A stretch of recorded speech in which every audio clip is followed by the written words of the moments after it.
диско, но някак настрани е останало от Христовата вяра.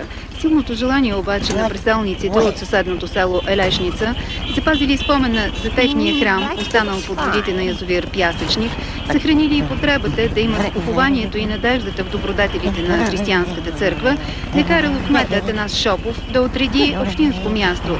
С благословията на митрополит Арсений и свещеници от Пловдив, то бе осветено днес и там се положи основен камък за изграждане на православна църква, чието име ще бъде Свети Георги Победоносец, закрилник и покровител на селото от днес.